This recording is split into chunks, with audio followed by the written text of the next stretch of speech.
Hello, everybody. Good evening and welcome to Rattler Stadium. And here come the Odessa Permian Panthers, number 1 in the state of Texas, number 3 in the nation. Barry Sykes along with Rick Wood for this annual battle between the Panthers and the Lee Rebels. Rick, it's going to be a great ball game ahead of us tonight, do you think? Well, this is one we've been looking forward to. We knew it was going to come down to a big showdown, and boy, it has been set up through all the media, through all the hype and the boys, and talking to everybody. Everybody's ready for this one, Barry. Permian did win the toss. They will start the game tonight on offense, so let's look at the offense that will first take the field for the Permian Panthers this evening. We'll look at the offense in just a moment. What we can tell you is Permian is undefeated coming into the game tonight. We had hoped to have a battle of undefeated state-ranked teams, but Odessa High kind of did a number on Lee a couple of weeks ago, Rick, when Lee was unable to finish off several drives and ended up losing the game 13-9. You think that will have any effect on Lee's preparation tonight? Well, you know, you talked to Coach Miller, and Miller says, you know, we really didn't have any preparation. The rain held us back. We weren't able to really prepare for this game like Permian was able to, because of course they had the week off. But as far as the game last week against, the last one against Odessa High, I think that set everything up for them. Let's look at the offense for Permian as we get ready for the kickoff tonight. Nick Keaton, the quarterback, the senior, will be leading things for Permian tonight. The fullback will be John Williams. Expect about 30 carries from the senior this evening. Brett Pinkstaff returns after a one-week absence at tailback. Sheldon Bass, expect a big game from him at wide receiver. Keltron Montgomery tonight will be starting again at wingback. And the guys up front that do all the work that bust open the holes for the offense, Vermis and Jensen and Kane and Chance and Couch, with Alan Garrett at tight end. Waylon Waters will also see some time at the tight end position. So Permian begins tonight defending the north goal and moving into a very slight breeze, moving from the south-southwest at 8 miles per hour. A rather nippy fall evening at Ratliff. It is 64 degrees. I forgot my coat, but luckily I was able to bribe somebody to give me one, and it is a very chilly night for football.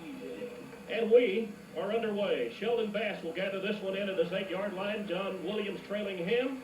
Bass crosses up to the 43-yard line. I'm sorry, the 23-yard line, before Jeremy Warren, the starting fullback for Midland Lee, is able to bring down the senior. Well, the main thing that we were trying to do there is just make sure you hang on to the ball. That first one is always a tough one. It is chilly out here tonight. The wind's blowing. Your hands are going to be cold. You're excited. You don't know what to do.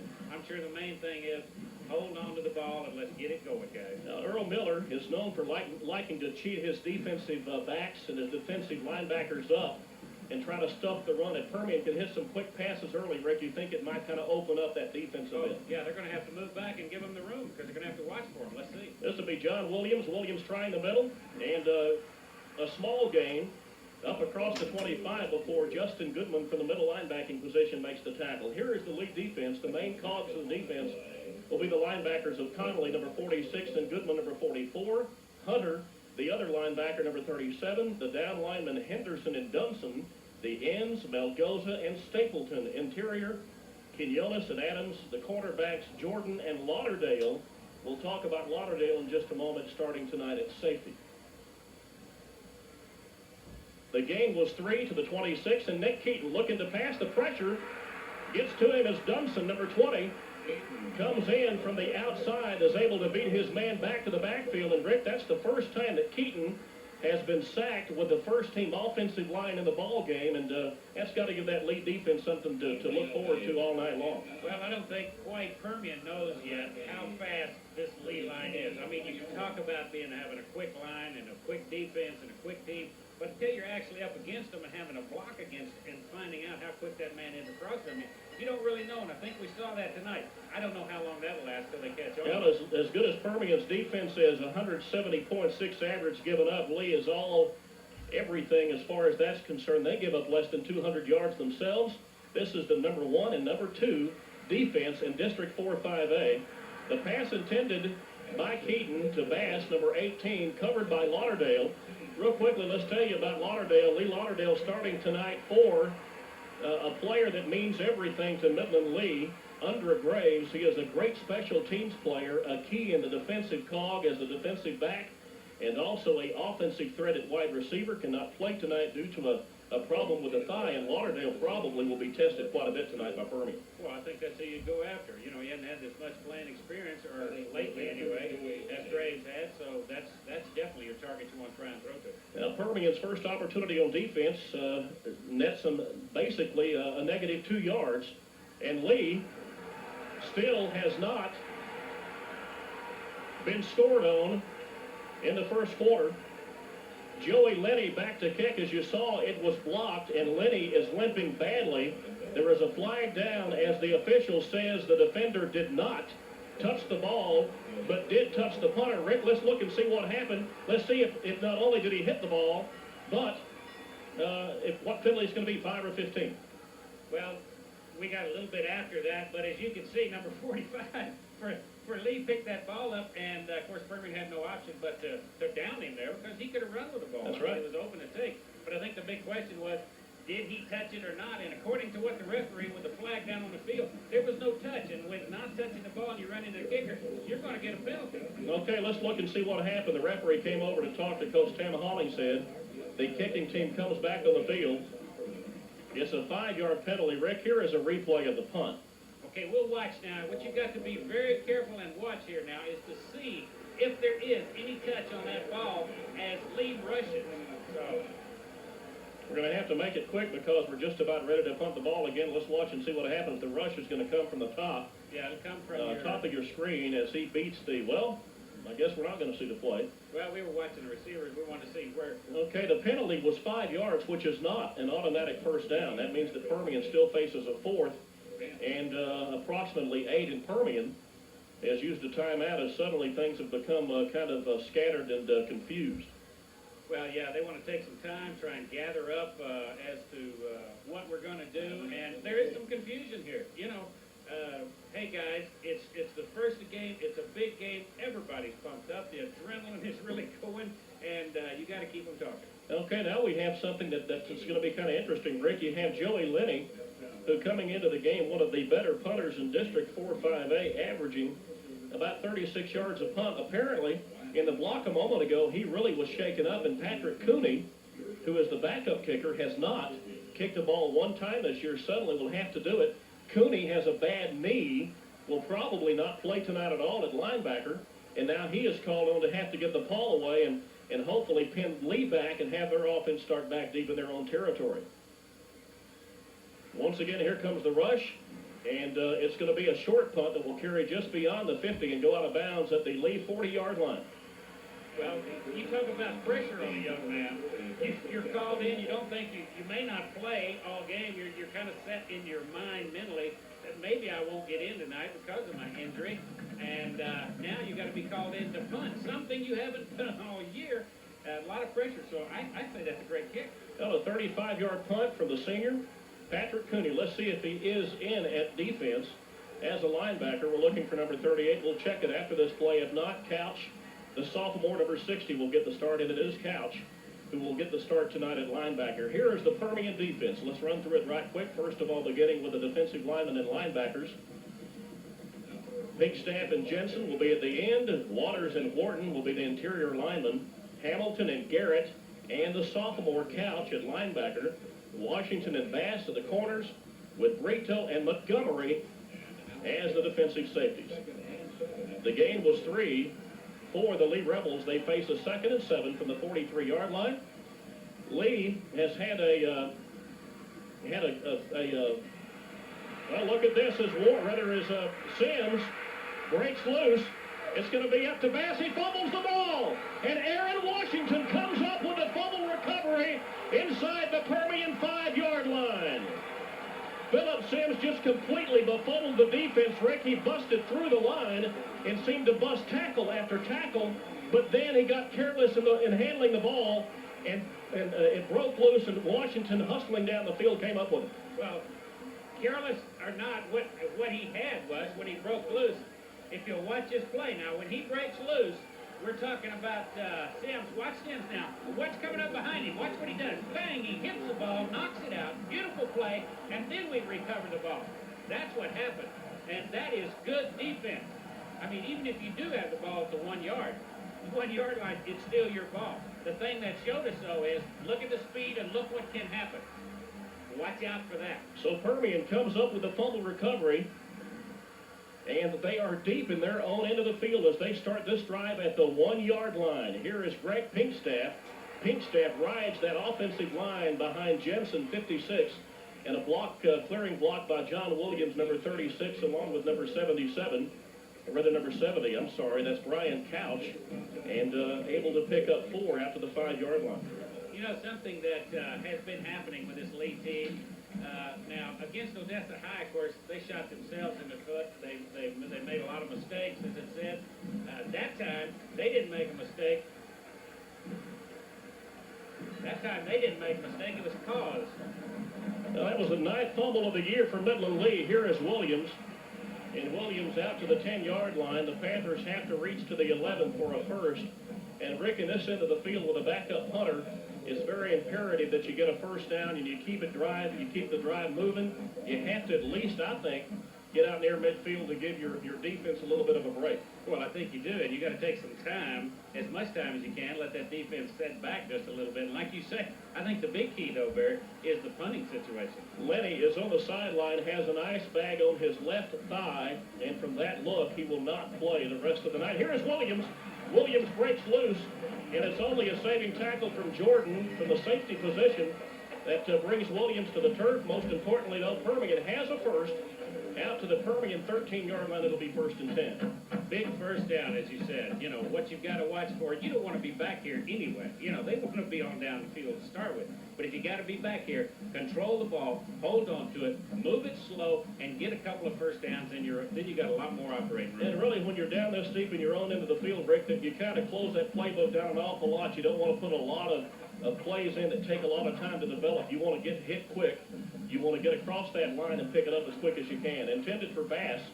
They say he does make the catch up to the 16 yard line. This is a gain of only 3 as he was guarded by the safety. Rather, did they say incomplete? Yeah, they're going to call it back. You had another referee that had a little better angle.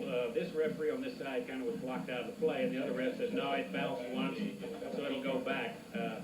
What I'm noticing so far, and again, you know, it's early in the game, some things have got to happen, and you work them out a little bit, but it looks like Keaton is still throwing just a little bit off. You know, his first pass across the middle, down deep, was extra deep. He had a little more adrenaline.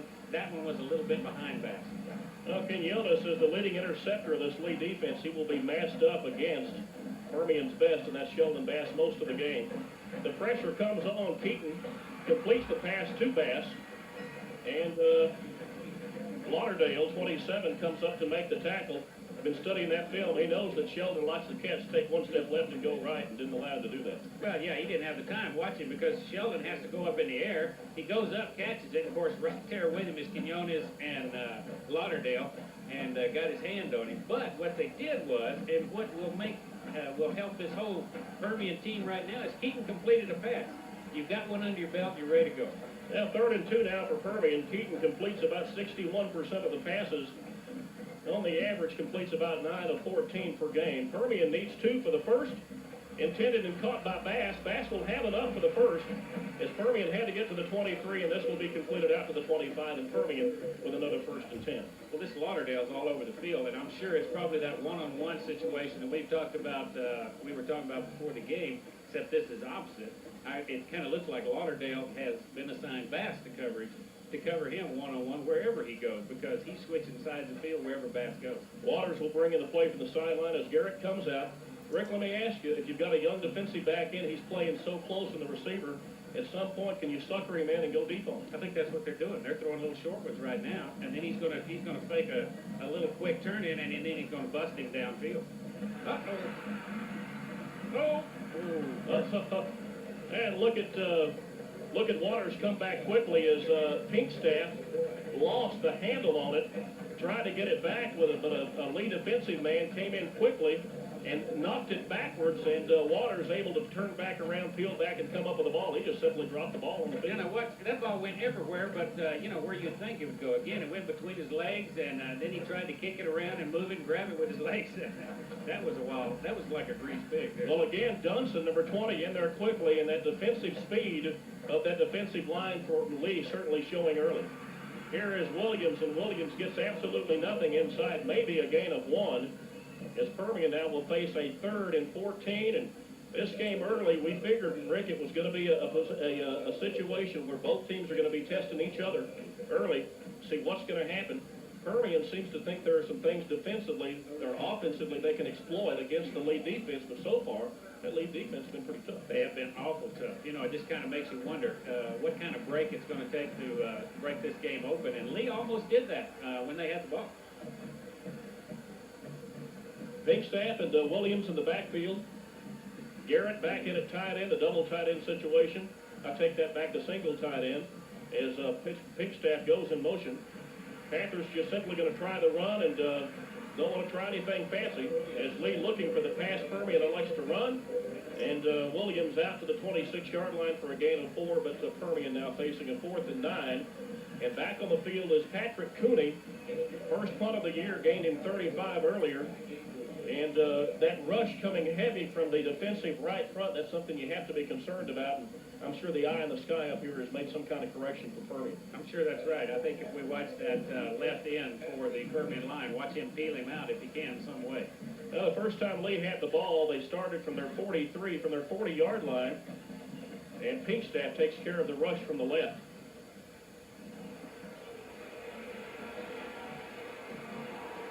Back to receive the punt is Stanford. Stanford for Graves tonight. As we told you earlier, under Graves not able to begin tonight. This punt of Cooney's goes 44 yards. So Cooney, bad knee and all, able to put his foot into it. And Coach Hollingshead back out on the field to discuss something with the official. And seems to not be very pleased about some situation. Well, yeah, he may not be pleased about something else, but he ought to be very pleased about that punting. I mean, he's got a backup guy that did one very nice punt. Now, we mentioned Sims a moment ago. He broke one loose for 56 yards before fumbling a moment ago. This is his backfield mate, Marlon Henry. Henry had a super game last week. He rushed for 4 touchdowns against Abilene, ran back a kickoff for a TD, 5 TDs, over 100 yards rushing last week.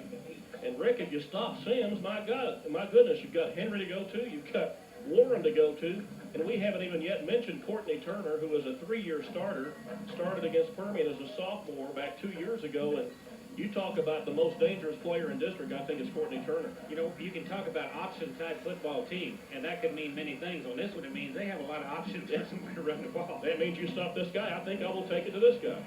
And here once again is Phillip Sims as he breaks the initial line of scrimmage, and a tackle by the combination of Waters and Garrett, bringing down at about the 34-yard line, and Lee will now be facing a 3rd and 6 inside of 3 minutes to play in the first quarter, and so far it's been a game marked by strong defensive play.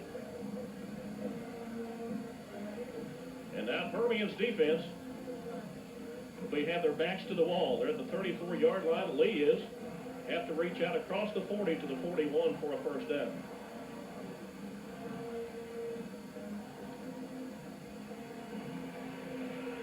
It looks to be a pass play, but instead the quarterback chooses to run, and the combination again of Bass and Garrett up quickly to make the tackle. Well, I tell you what's happening is, as we've read everything we can about this lead team, is that Courtney will start out to throw. But what you got to watch out for is he has that ability to run, and that's what he can do. So that it's very difficult for the Permian defense to know which way to go. They've really got to hold their position, hold and stop any rush possibility, but be ready for him to take off. They're actually not averages, but the quarterback Turner 25 of 40 passing this season. And as Rick mentioned, let it go. Here we go, all the way. I tell you, come on, win. We weren't sure. Anyway, Turner has completed 25 of 40. Rick, that in itself is a remarkable 63% completion. But I think the most important thing is, and this will tell you how strong the running game is, Lee averages 25 yards per pass completion. That tells you enough of that run, and you start coming up, and suddenly they hit you with a big play. So Permian will have to be concerned about that sometime tonight. There's that option word that comes in again. I mean, they've got a lot of different looks that they can give you. And your linemen, the pressure are there. You've got to hold your position. You've got to make sure somebody's not going to run. Now you've got to watch which way he's going to go. The Lee Rebel defense has not been scored on in the first quarter this season. That's a mark they are very proud of, and right now that mark is going to hold true as John Williams able to gain maybe a yard. We are inside a minute and a half to play in the first quarter, so unless Permian can hit a big pass play for a score, that goose egg by the Lee defense will hold. In fact, the Lee defense has given up only 21 points in the first half all season. And Earl Miller likes to say, yeah, but two of those were against the third-team defense. So that tells you how strong this defense has been, especially early in the ball games they have played. Only one loss for the Lee Rebels this year, as we told you earlier. That, as you know, was against Odessa High a couple of weeks ago. Williams looking to break free, and it just seems like one man is able to track him down, this time the linebacker, Chris Connolly.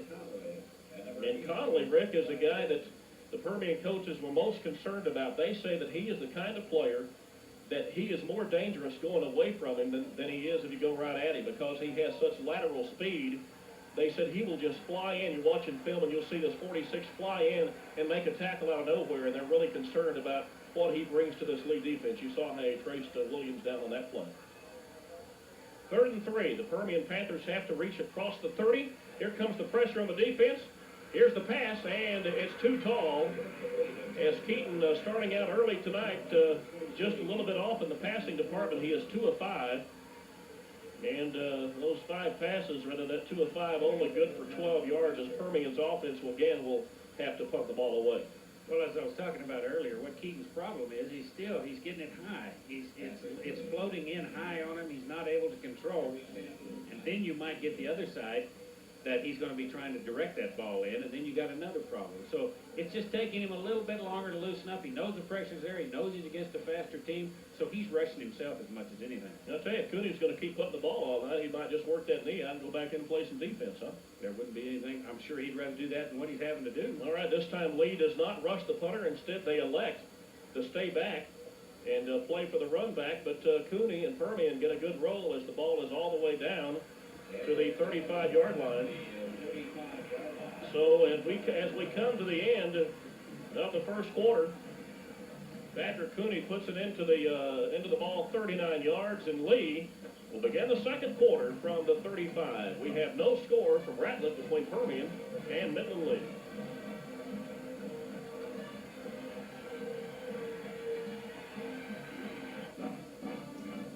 Now there is the Permian playoff anthem. Hawaii 5-0. I guess for all intent and purposes, Rick, this is a playoff game. It definitely is. I mean, you might as well start this week. I mean, it's a playoff all the way in. I mean, Permian's got a tough road to hoe. They've got 3 tough games ahead of them. Of course, Lee, this is do or die. All right, you mentioned a moment ago while we were away that Waters has made an adjustment in the defensive line, and what was open in the middle early is now being plugged up pretty good by Waters and his mates. That's right. What he's doing is sliding over and trying to plug up that middle. The first run that Sims did all the way down to almost a touchdown, if it hadn't been for a great play defensively, was right up that middle. And, I mean, there was a hole, and then they came back, and if you watch it real close, you can see the hole there. But now it's plugging up, and I think you can see it on this replay because they tried to go up the middle and watch him. See, nothing there. It's plugged up good, and he tried the option, of course. But look at how they strung it out. Look at the sophomore Couch peel off of his block, go back and stay with the quarterback. When you have an option offense, every defensive man has a key he has to watch, and he has to make sure he plays that key and doesn't get sucked in. Here's the pass that is completed, and the tackle made by Keltron, Montgomery, and Couch. Pass completed to one of the running backs. This is Marlon Henry. And Lee is not afraid, Rick, to throw to their offensive backs coming out of the backfield. 4th catch for Henry this season. Well, watch this replay. Now, Keltron had backed off of him. Now, whether I wasn't watching his route he ran, but he may have very well driven him back further and then turned around, and it was Mark Washington. I'm sorry, I said Kelfer. He drove him way back and then turned around and caught the pass. The gain was 11 on the late passing play. And as Henry tries to get outside, Washington comes up quick and nosedives in there and grabs a hold of an ankle. And as you know, Rick, as a running back, you can't run with no feet. Yeah, that's right.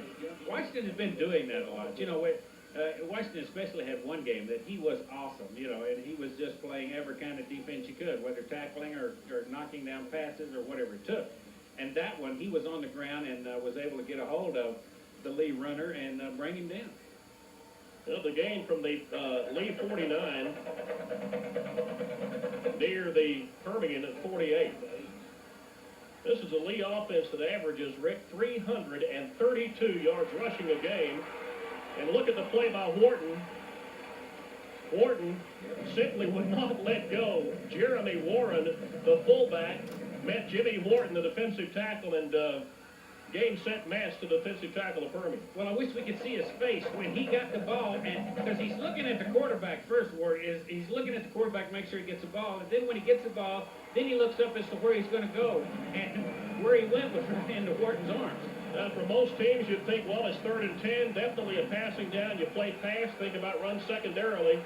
But with this offense of Courtney Turner, you can't exactly think that way, or they will burn you in a hurry. They are looking past, but watch and see what he does. He has a man open. He has the man open, and a great defensive play by Bass. Keeps the ball out of Philip Sims' hand. I say Bass, it is Tito Brito that came back, and watch this replay, Rick. He timed it perfectly. Just jumped up and knocked the ball away. It could have been a big completion, maybe for a score. Well, see, the main thing he did is not only touch it, but what he did was he got his hand in front of the receiver and kind of threw him off. So his eyes were taken off, and he was more looking at Tito Brito than he was the ball. Lee has been playing with a short field tonight, but the Permian defense has held as Lee has started from their 40, their 30, their 35, and Permian has started deep in their own end of the field, it seems like, time after time after time, and this time they will be starting back deeper and deeper as number 68, Hasib Rafiq, 5'8", 231, comes down to make the stop after the 47-yard punt. Those are always tough on the punch. You don't know if it's going to take a big high bounce or if it's going to take a low bounce and continue like a dart through you. And so there's a little indecision, just a couple of seconds of indecision. That's all it took, because that one shot through. And the best thing at that point that Permian could do was clear out. Permian has started from their 23, from their 1, from their 20, and now from their 3, and that has got to be an offensive coach's nightmare. This is from the 5. They say the first touch was at the 5-yard line. Is the ball loose? Did John Williams fumble? And they say no, the ball is on the ground after the tackle. Ooh. No gain. The ball did, well, they say a gain of 1 after the 6-yard line. Williams has certainly found the going tough. 24 yards and 8 carries. Well, Brian Henderson came across from his defensive end position, and I mean hit hard. There is some terrible hard hitting going on in this sun. As I've heard him say time and time again. Williams averaging about 125 yards a game in his career and more this season. Well, some miscommunication on the part of Bass and Keaton as Bass stopped and turned up short. Keaton read deep and simply put it over his head and over the head of the defender, and it falls harmlessly to the turf. Well, I'll tell you what. This Lee defense is really strong. It's really quick. I think they have a lot of motion. Here's something we might want to be looking for, Rick, as number 15, Cody Kidd, has checked into the game. You might remember against Odessa High, Kidd had a great night as he came in as a second tight end, and they left him uncovered to watch both Montgomery and Bass. Let's see what happens if they try to get the ball to Kidd if Bass and Montgomery are caught up in traffic. This one's completed, and they say it is enough for the first down as number 23, Ryan Quinones, comes up to make the tackle, but Sheldon Bass, doing as every good receiver does, make sure he gets beyond the sticks before he makes his cut and makes the catch. But he was, and he was, I mean, he didn't allow a whole lot of room. I would look for, if I was going to say, oh, you might want to go ahead and get a little bit more. How many pro players do you see, Rick, that don't even do that? You see them come up time and time again and turn up short. There's definitely a feel to that. Bass certainly showing a good head for the game as he got just enough for the first. And Permian, with just a bit of breathing room now, starts from their own 16-yard line. No score. We are at 8 minutes and counting in the first quarter. And once again, it'll be Bass on the reception. In fact, every pass tonight, all 8 passes, whether complete or not, have been intended for the senior wide receiver Sheldon Bass. Well, it looks like what may be happening is we're giving up the running game some, and we're going to the pass because that's what's working the best, because the running game has definitely been shut down. Well, the running game consists of Pinkstaff with a 1-yard loss, Keaton on the 5-yard sack, and Williams with 24. So you take that and you come up with a grand total of 18 yards rushing for Permian, and that's very un-Permian-like, but something Lee has been very good about all year. Here is Greg Pinkstaff. What was it I was saying? Something about the run being shut down, but, you know, I did that on purpose, because anytime you say that, the opposite happens. Pinkstaff, the gain of 10, and Rick, I think you really missed him when he didn't play a couple of weeks ago. I did. I did. And watch him just slow down. He's watching his people in front of him. You know what throws you off is that helmet. That's why I didn't recognize he's wearing the Mark Kelso type oversized helmet because of a, oh yeah, he got a stinger in practice a couple of weeks ago, and that's a precaution having to wear it. And, well, I'm glad and to see it. Can't miss him, I tell you, with the oversized noggin that he's sporting this evening. Keaton looking for the pass, and this one intended for someone other than Bass, as Keltron Montgomery can't hang on, and he knows he should have caught it. Yeah, it was there on his fingertips. I mean, it was still, it wasn't an easy catch. You know, you always want them just to kind of stick in your shoulder pads or in your face mask, but that way you don't have to catch them. But that was off his fingertips. He got his hands on it. He should have caught the ball. Well, it'd be nice if everything was perfect, but this is football. Doesn't work that way. There's perfect football, and then there's football, right? Now, the only thing is, though, when you have the first down play go awry, that means you only have the 2 plays to get the 10 yards necessary, as Permian will have to cross the 44, almost to the 45, to pick up a first. And again, the defense keying on Williams. Oh, my goodness. Fumble. He hit the turf, and the ball came loose, and watch Williams. He thinks he was down and set the ball on the ground, and then they say, no, it was a fumble. Rick, this was the classic case of the ground causing the fumble. He's down and simply lets the ball go, and the officials say fumble by Permian. Let's watch it close. Let's watch it close. Boom. He hit on his elbow. It definitely looked like the arm that's carrying the ball, the elbow bent, hit the ground, and then the ball popped out. But, again, it's referee's call. You know, we'll go from here and see what happens. We're getting a lot of noise on it. Inside of 7 minutes, and Lee starting from the Permian 39 as Waters and look like Waters and Garrett come up quickly to make the tackle on Marlon Henry, and it looked to be no gain. In fact, it is no gain. 1st and 10 now turns into 2nd and 10. Permian's defensive back to the wall. They want this game bad, Rick. They know not only do they want to beat Lee. I mean, that's a given. But a victory tonight will sew up a playoff berth. Adeline Cooper received the first playoff berth with their victory last week, and now Permian with a victory can make it number 2 out of 3 teams. Lee has Brian Bippen, and Bippen, the tight end, carries all the way down to the Permian 14-yard line. This is a gain of 25. Well, I tell you, Barry, what set that up is Courtney's play on that is he turned his back completely to the defense, was able to hide the ball well enough that there was enough hesitation in the defensive backfield of Permian that Bippen was able to sneak in between. Now, only the second catch for Brian Bippen. He had a catch way back in week number 1 against El Paso Andrus, and then a couple of weeks ago had 1 catch for 16 yards against Odessa High. But suddenly he sneaks into the defensive backfield and comes away with a very important catch. And now Lee driving down inside the Permian 15 on 1st down and 10 from the 15. It is Sims who carries down to the 11. Well, I think it's test time, as they say. The big test, the first big test so far, or the second, I'll have to say, because they stopped that touchdown. It was a sure touchdown earlier for Lee. Let's see what the defense can do now, because I'm sure they're going to be put to the test. And I think we're going to see, it would surprise me, and a lot of things have in this game, but it surprised me to see Lee do anything other than just try and grind it out of him. Yeah, that was a 24-yard catch and run from the quarterback, Turner. Again, what did we tell you earlier? Average about 24 yards of pass completion. Here is Turner. Turner wants to run it, and he's all the way down inside the Permian 5, down to the Permian 2-yard line, close to the 1. As Permian had to be very cognizant. Look at that. He comes up mouthing off at a Permian defensive player.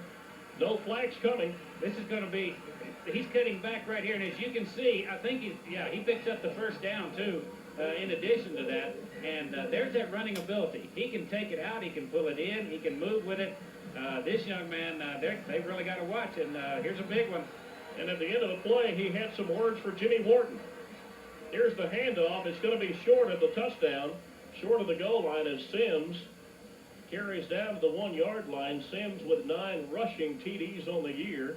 Marlon Henry leads the team with 10 rushing TDs, and Lee, after the fumble by John Williams, started from the Permian 39. This will be the 6th play of the drive that began with 6:59 to play in the second quarter. We are now down inside of 4.5 minutes at 4:21 and counting. Second and goal from the Permian 1. Look for the quarterback Turner to simply keep it. Instead, he gives it to his fullback. And the fullback, Jeremy Warren, with his 5th touchdown of the year. And Lee, surprisingly, breaks out on top of Permian. Surprisingly, yes. I think if you look at what has happened all year long, but early on in this game, when Sims broke up and went up the middle, and they thought they had one then, and it was taken away, and they came back and got it. I think it's a surprise to a lot of people. Steve Williams on to try the extra point and hits his 35th of 38 opportunities. And now with 4 minutes and 13 seconds to play before half, our score shows Midland Lee on top by a score of 7-0. The fumble recovery that may or may not have been a fumble by the Permian offense. How about that? Takes it 39 yards in 6 plays in 2 minutes and 46 seconds. And most importantly, Rick, gets it into the end zone. That's an area that Lee was very sloppy against Odessa High. They got down to the 30 numerous times, but couldn't score. And Coach Hollingshead had a great analogy about that. He said it's kind of like a baseball team that in the first inning, loads of bases, doesn't score. Second inning, gets 2 on base, can't quite get them in. Next inning, a couple of guys on base, doesn't get them in. After a while, it kind of dries up. Well, tonight, they get down to the 30, start from the 39 after the fumble, and take it all the way into the end zone. Lee, tonight, 106 yards of offense unofficially in Permian. So far here in the first half, held to 62 yards of offense as they cannot break John Williams loose and also cannot bust loose with a big play from the wide receiver, Sheldon Bass. Aaron Hamilton takes that kickoff and just downs it, and that way there's no question about fumbles or being hit or, ball taken away. He wants to make sure that his team gets their hand on the ball, and let's see what happens and see which way they take it. The Lee offense, the second best in district, averaging over 423 yards a game, and their defense only gives up about 200 a game, and right now it's advantage Lee all the way around. Scoreboard defensively and offensively, and of course they also had the big 56-yard run that turned into simply a fumble. Here is John Williams trying to get the corner, and he can't do so. As Dedrick Adams, the cornerback, stays at home, forces him even deeper toward the side, and only able to pick up from the 33 after the 34 for a 1-yard gain. I'm sure there's some setup going here, Barry. If you pay attention to this now, of course Conley came over as a linebacker, but their pursuit has been this evening fantastic. So I think what you're going to see is, because they pursue so well, watch a misdirection play go around the other way. Well, you might be looking for the Caltron Montgomery wingback reverse that Permian has run very successfully a couple of times this season. This pass is completed to Montgomery, his first catch of the game. It'll be out to the 41-yard line. This will be a gain of 7. Coming into the game, Bass had 34 catches to lead the team. Montgomery had 12, so that is his 13th on the season, and most importantly, a gain of 8. And Permian, a gain of 7. After the 7-yard gain, Permian now has a 3rd and 2 facing them. I think they need to pick this up. Not neat. They want to pick it up, I know, but I think mentally this would really help them. Yeah, Permian certainly needs to do something before halftime as Lee has seemed to make all of the right moves, both offensively and defensively. Keaton has the pressure, but Keaton will have the first. Does the wise thing. All he needs to do is pick up the first down, and he quickly steps out of bounds before the junior linebacker Hunter can come over to him. Quinones has a few words to say on his own as Keaton comes back in. Sure seems like Lee is doing a lot of mouthing tonight. Well, they're really they're playing some mental games out there. They're going to say, well, let's talk up a game here, see if we can get them real mad. If we get them real mad, maybe they won't pay attention to what they're really supposed to be doing. So the Permian averages about 5 penalties a game for 39 yards. Lee averages 7 penalties against them for about 67 yards per game, and they had over 100 yards marked off against them last week against Abilene, and you've got to wonder if maybe that's going to come into play later on. Williams trying the corner, and again, the pursuit is there as Williams, for some reason, seems intent on getting to the sideline, doesn't want to cut it back up. He's looking for the sideline all the way, and a gain of close to 4, but with the speed and the toughness and the ability of Williams, looked like you turn it up and challenge that man one-on-one occasionally. I don't think he has any option. I mean, I don't know how many plays that is that he's tried to string it out to this side, but when you look back from middle field to this sideline, we're Lee. They had it strung out all the way. String out is a good word because Lee is doing a great job. They're going to try this one for Bass. Bass has his man beat. It's Bass against Lauderdale, who's playing, as we told you earlier, for Undra Graves. Bass has the advantage because he knows that ball's coming, and Quinones has to, Lauderdale has to play the receiver, and it's a big catch and run from Keaton to Sheldon Bass. But see, you had him turned around, and Lauderdale had his back and was looking over his left shoulder. The ball came over his right, thrown just a little bit short, not much, but Bass had to turn around and catch it. So it was very difficult to turn around and make it. Now the pass and run, good for 22 yards. Permian want the whole thing all in one fell swoop. And look at this catch by Bass, just fantastic.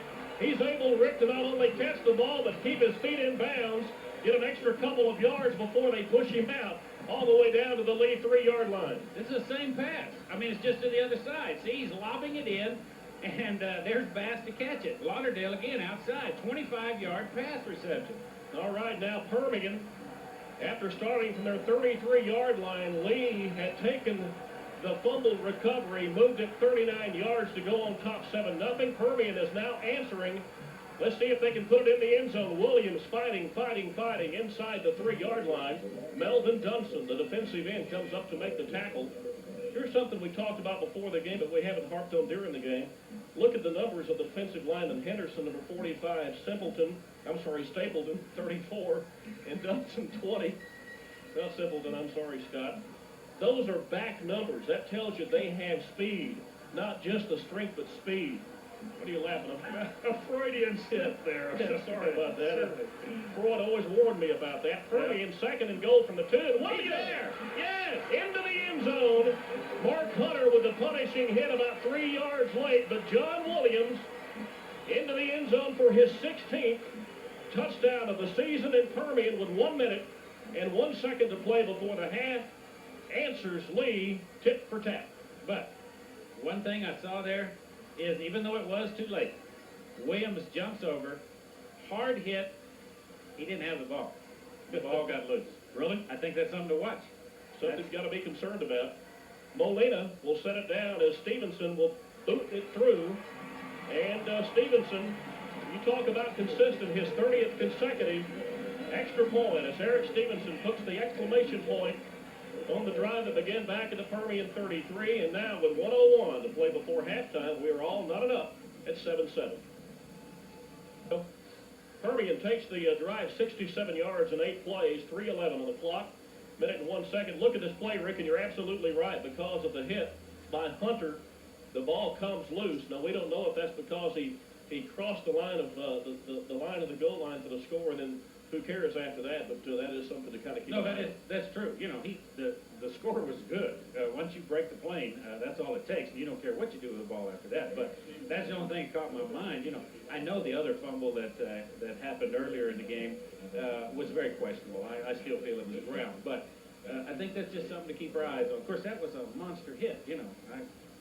they could have tied that ball to me, wouldn't get hit that way, and I'm going to lose it. But Well, it's basically been a very clean play ball game. Lee with a very costly fumble down to the Permian 1 after a 56-yard run by Sims carried him down that way, and Permian escaped the bullet then. Kicked off by Stevenson. Look at this, as Permian has had some problems in the kick return game this year, and Henry comes up quickly and able to break through the wedge. he'll get it out. I tell you. No, he did. And that Simpleton. But Up look- to the 32-yard line. Look at the size of this guy. Either it's big shoulder pads or he's a pretty big, well, it must be the shoulder pads. He's 167 pounds. He ain't that big. He sure looked like he was You making don't, some you, nice don't, you don't think they'd be lying about the weight, do you? Oh, no, of course not. Less than a minute to play before half, and Permian has to be very careful of the big play Lee offense. Where'd they try that one, Barry? Right up the middle. That one's right up the middle, and as they're trying to bust loose, as Rick told you a moment ago, The reaction is there. this is a 5-yard gain, though, and Lee seems content to let the clock roll and go to half tied up at 7. However, they hit Bippin with a big play, the tight end coming out of the backfield. You can look for the hook and ladder if they have it in the offensive playbook, where you hit one man lateral it back to a faster guy and see what he can do with it.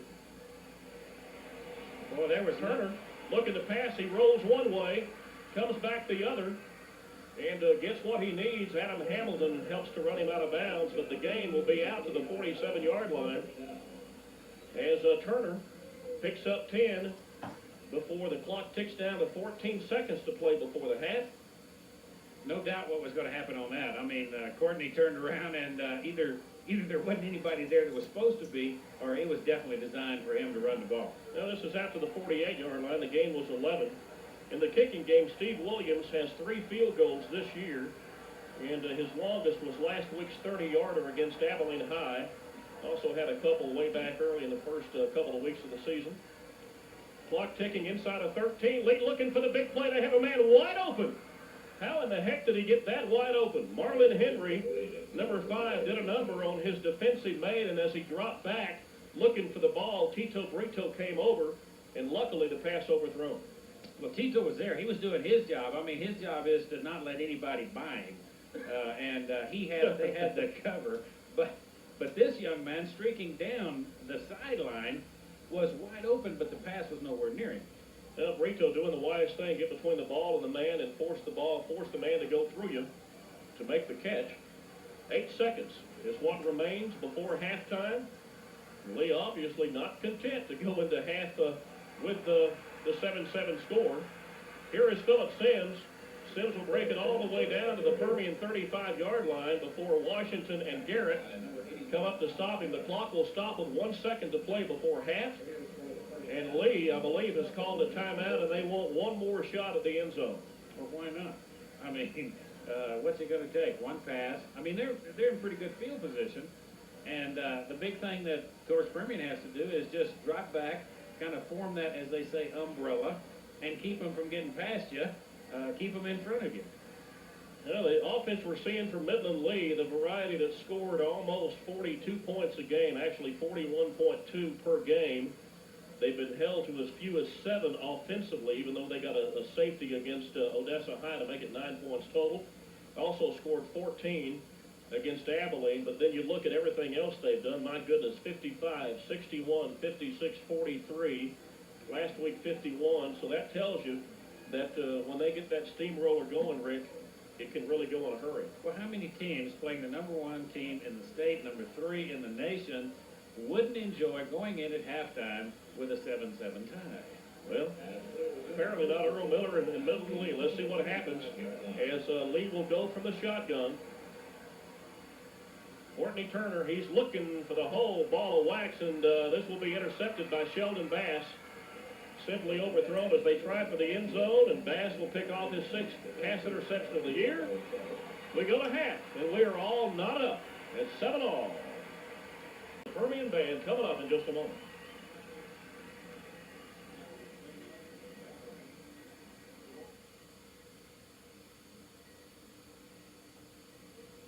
They get ready for the big contest coming up soon. And the Panthers back onto the field for the second half of play tonight. In some quarters, a surprising 7-7 tie with Midland Lee. How do you feel about that, Rick? Well, I'm not surprised. I predicted a close game, and I didn't predict this close. I thought that Permian would be out ahead, but I think Barry, as we talked before the game, one of Permian's problems has been field position. Well, in the field position area, as Rick's talking about, Permian has started from their 1, from their 5, their 20, their 23, and the best field position was the 33 that they took in for the score. Lee has started from the Permian 39, from their own 32, their 30, their 35, and their 40. Permian has to do something to turn the field position back in their favor, and something else to be concerned about is the fact that Lenny, their main number 1 punter, has the thigh bruise and probably will have Cooney punting the rest of the evening. Well, the concern there is that you cannot afford for your offense to take the ball deep in their own territory and go 3 downs and out, because then the pressure's on your new kicker to try and get the ball out, and he doesn't, quite have what it takes like Lenny did, because he's not used to doing that. I mean, he's doing a beautiful job tonight. I am impressed with the young man under the pressure and getting what type of punch he is. But what you're going to end up doing with that is you're going to give Lee that good position that they've had all night. Permian will be on defense to start the second half, and let's look at the defensive starters for Permian here in the second half, same as the first half. The starters will be Pinkstaff and the defensive end, along with Travis Jensen, the interior of Waylon Waters and Jimmy Horton. Very important again in the second half, Hamilton and Garrett. And again, the sophomore, Couch, will be the other starting linebacker for Cooney, even though Cooney is punting. And the defensive backs, Washington, who came up with a very important fumble recovery at the Permian 1-yard line after a big fumble by Lee. Bass in the corner with Brito and Montgomery, the rover, and the safety. Lee again will have Turner at quarterback with Sims, number 30, Warren, 43, Henry, number 5. The replacement for Under Graves, Jerry Stanford, at wide receiver, has not been a factor tonight, but the tight end Brian Bippen has, as Bippen has the big pass reception of 25 that led to Lee's score. Lee has held John Williams unofficially to 36 yards on 13 carries, and the passing 83 yards for Permian and Keaton. This return by Henry, they could have pinned him deep, but it takes Eric Williams to bring him down out at the 33-yard line. So Lee, as we mentioned, started out with great field position in the first half, starts this one from their own 33-yard line. Well, going up that sideline, I mean, it's generally one of the toughest things for a kickoff returner to do, because you've got the sideline really being defensing you on one side, and then you got, of course, the defense trying to get a hold of you. And he did a pretty good job, broke quite a few tackles. Well, a playoff spot is on the line. Permian, with a victory tonight, will sew up a playoff spot and join Cooper as one of the 3 teams in the playoffs in '93. Lee fighting for their playoff life tonight. And they will try inside with Marlon Henry. Henry wrapped up by the interior. You see Borton coming off the bottom, but he was wrapped up by, I believe, the linebacker, Garrett, along with 88 Waters, and the gain of 2 to the 35. Well, Waters important to close that middle. I mean, Lee just might as well forget that middle. It worked once, maybe twice. Good for him. But you can forget that now. Permian learned a lesson there. Oops, okay, now we see. So they closed it down. Now checking in is Benji Garcia. Garcia in for Waters at a defensive lineman position, and the quarterback, Turner, looking to pass. Pass is complete for a modest gain as coming out of the backfield is Sims. Lee has scored 83 points in the third quarter this year. Permian has only given up 13 in the third quarter. Permian's offense has scored half of what Lee has at 42. So that's something also to consider. Big defensive play here. Lee with a 6-yard pass completion to the tailback will set up with a 3rd and 2. Type of play that if the first half is any indication, it'll be a pass play called by Turner, and he will have the option of whether to run or throw, and chances are it's going to be a run by Turner rather than a pass, but they try the middle instead. They will have the first.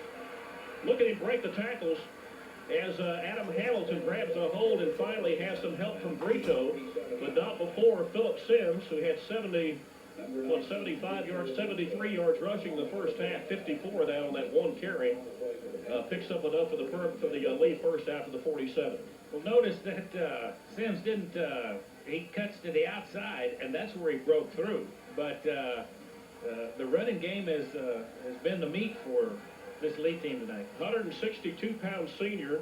All three of these, rather two of the three backs, meaning Sims and Henry, have been three-year varsity players, and their experience certainly shows. And Turner has played 2 years and at least a couple of games as a varsity player, and his experience also very important tonight. You know, what I'm seeing right now happening with Lee is their running backs are not running hard as they were in the first half. They're very hesitant. They're coming up like that time. Oops, he hit me. I'm going to hold off a little bit and try to move outside. You can't do that. The Panthers will eat you up. The gain, nothing. And Turner rolls back right, looks back left. He has a man wide open, and he drops the ball intended for Marvin Henry. And from way off on the side comes a flag shooting 30 yards from the side of the field. Rick, my goodness, what happened? It's the big one. Hold me back. How can you call that? You're behind the play to start with in your positioning. The referee is behind Tito Brito that makes the call. The one that's behind him has a shot right into the middle of what that play is. Didn't throw the flag. This one's over here on the sidelines at the 30. That's a 28-yard penalty by called against Permian. Now, wait a second. What do we have to know? Okay, what they're going to do is walk back up to the line of scrimmage, which was the 47-yard line, then mark the 15 off against Permian, and this will set the ball at the Permian 38. But again, Rick, that's even though it counts as penalty yardage, the first penalty against Permian tonight, that is just like a 15-yard pass play for a first down. Oh yeah, it's here. You caught it. Let's play and go.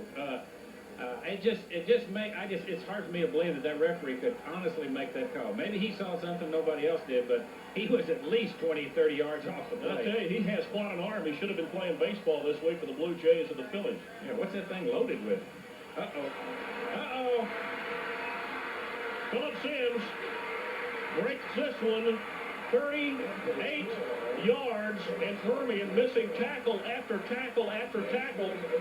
You can't miss that many tackles against a good running back, Rick, or he's going to burn you. Sims burned him earlier for a 54-yard run, and he's one happy young man that watch him burst right through the middle, right through the arm tackles, and takes it all the way. There's that middle play, but what he did was he had some good blocking up front, pushed through, he was kind of hidden, but once he gets the speed going, he's a fast young man, and that's exactly what happened on that first play, or first series for Lee to start the game. Sims' second biggest run of the year for a touchdown. He had a 43-yarder against San Angelo, but now after the point after by Williams, with 9:20 to play, Lee has taken the third quarter kickoff and driven the length of the field against Permian to move out on top 14-7. The 38-yard run by Sims, capping a 67-yard, six-play drive, and Rick, most importantly, the biggest play by an opponent against Permian prior to that was a 49-yard non-scoring run by Gerald Watson of Temple. Permian had not given up a big score for a touchdown this year, either by air or by ground. Already tonight, Sims with two huge runs. Maybe both of them should have been scoring runs, as they somehow seem unable to tackle the senior running back as he burst through the middle of the lines. Looked like he's covered in grease. That's what it looked like. This return by Tito Brito will be out to the Permian 32-yard line. Sims unofficially becomes the first back to bust 100 yards against the Permian defense. Chad Reagan of Amarillo was the best thus far at 90 yards, but over 117 so far for Philip Sims tonight. And Lee certainly has the upper hand. Well, let's see if Permian can react like it did the last time Lee scored against them. They came back real quick with 2 or 3 long passes and got the score. Now, Permian are masters, the coaching staff, the players are masters at making the halftime adjustments to break loose a running game and a passing game. And John Williams, whose biggest carry in the first half was a 6-yard gain.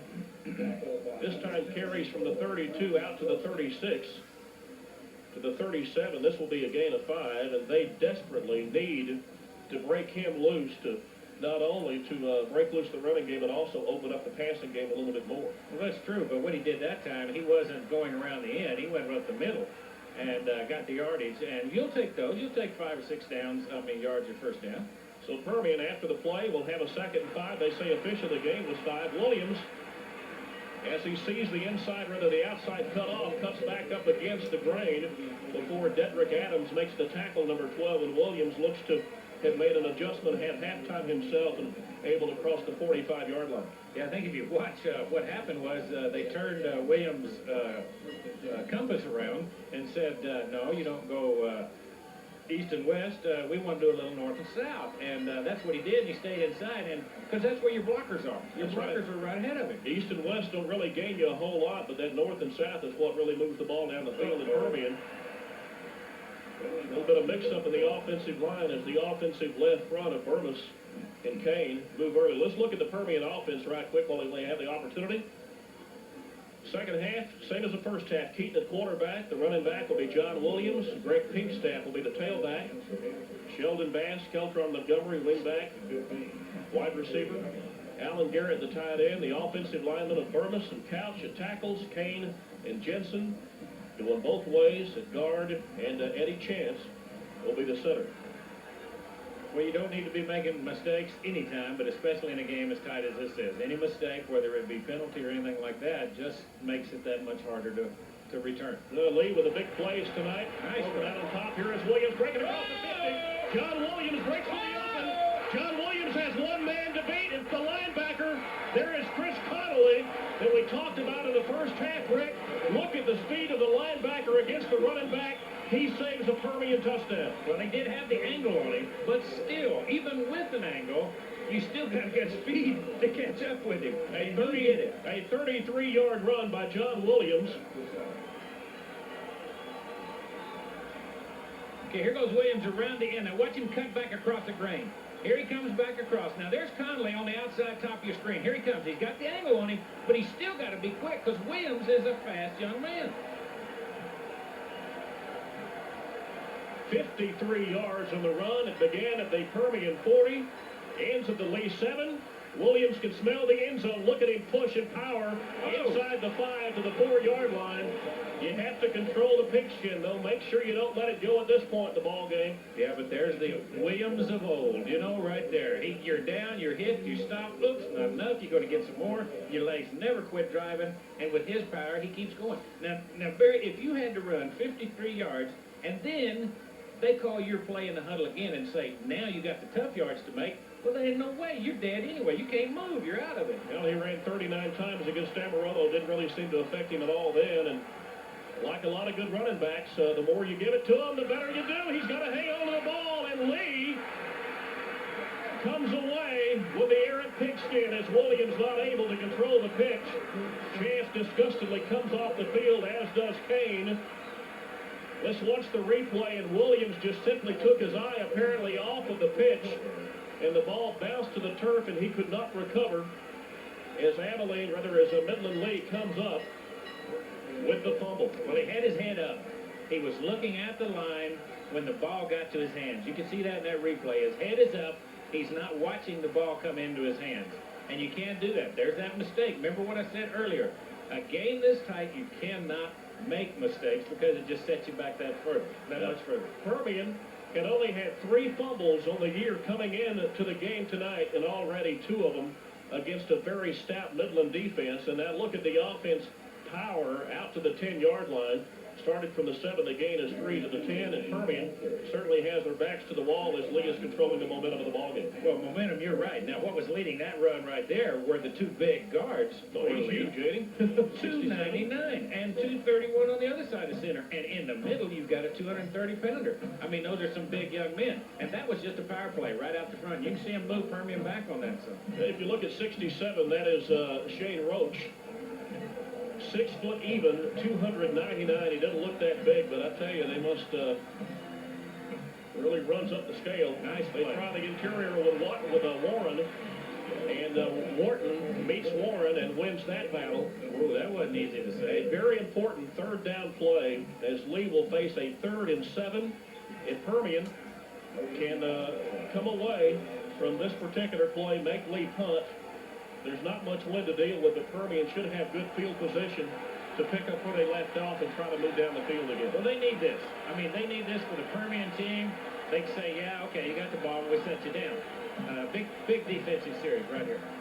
Warren dropping back. There is no pressure to speak of. He has a man open, and it's intercepted. Intercepted by Tito Brito, his second of the year. Brito back inside the 30, and Permian, after the interception of the senior safety Rover, has the ball deep in Lee territory at the 18-yard line. The cream rises to the top, as they say. They rise to the top, and that's what that defense did right there. They rose to the top. The only interceptions tossed by Courtney Turner this year, he had 2 of them, both of them against Odessa High, and the most important one cost him the ball game. He overshot his receiver intended for Stanford, and Brito, a great job of catching and running the ball back inside the 20. I tell you, that wouldn't have been an easy catch for an excellent wide receiver, and Brito made a fantastic catch. Now, Permian's been shut out in the interception department the last couple of games, but Brito comes up with a huge play, and Permian wants it all. And what a tough play, a tough throw, as you've got to be very careful, Rick, on those quick outs to make sure you have the arm to get it to your offensive receiver. If not, he could be picked off and go back 90 the other way, but it's complete to Bass. You're right. Quinones, though, you're right there, because it looked like watching it was forever to get there. But Quinones almost made a big mistake. Quinones Yeah. Quinones is the most dangerous of those defensive backs. He had the 4 interceptions on the year. Permian, the gain of 9. They will have a 2nd and 1. Look for Williams on the inside carry as Permian wants to get a first down inside the 10-yard line and then simply take care of business inside of that. And almost recovered by Frank Malgoza as Williams seems to have his concentration lapsing at the most important time of the ball game, but you can't take him out and talk to him, Rick. You need him in the backfield. Well, you do need him there, but what Keaton used to do right now is say, now look, guy, watch the ball all the way in. Or the best thing to do is not toss it. Call your plays and put it in his gut. This is probably 2-down territory. Permian facing a 3rd, and after the loss of 1 by Williams, it'll be a 3rd and 2. Look for an inside move as he simply puts it in the gut of the fullback. No, it's going to be a pass. Keaton, looking over the middle, is intercepted. The first interception of the year by Keaton, as this is picked off by the middle linebacker, Justin Goodman. And now Permian has 2 opportunities inside the Lee 10-yard line, and both times turnovers turn them away. Big turnover there.